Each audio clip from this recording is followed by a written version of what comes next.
আমি আলু দিয়ে একটা অন্য রেসিপি বানিয়ে দেখাবো। কি বানাচ্ছি চলো দেখি।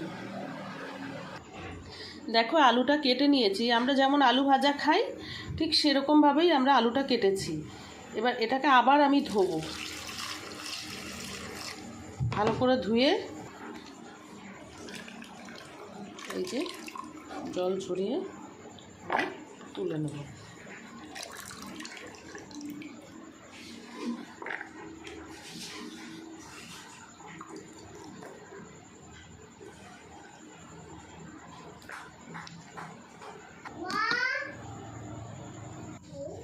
এখন আমি ভালো করে এইভাবে শুকিয়ে নেব মুছে।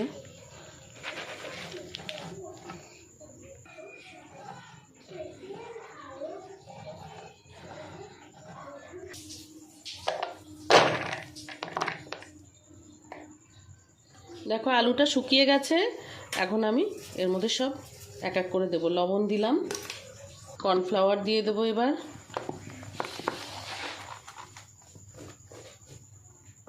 গোলমরিচ গুঁড়ো দিচ্ছি,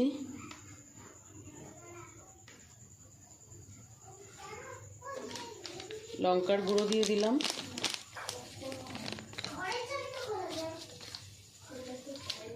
এবার ভালো করে মাখিয়ে নেব।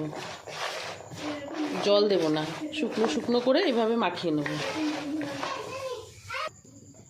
মেখে নিয়েছি, এরকম সব শুকনো শুকনো হয়েছে। এবার আমি ভাজা করব। সাথে সাথে অফ করবি, হ্যাঁ পরে তারপর আমি ভাজিয়ে।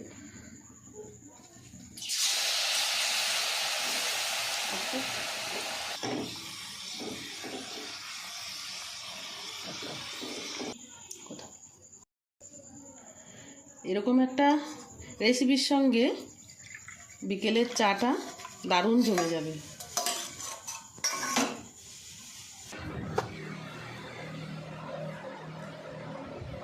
এরকম একটা মজাদার, এরকম ক্রাঞ্চি চায়ের সঙ্গে ও দারুণ। যদি মন চায় এরকম যখন তখন বানিয়ে চায়ের সঙ্গে খাওয়া যেতেই পারে। প্রচণ্ড কুরকুরে, একদম ফ্রেশ, মনে হচ্ছে কুরকুরে খাচ্ছি।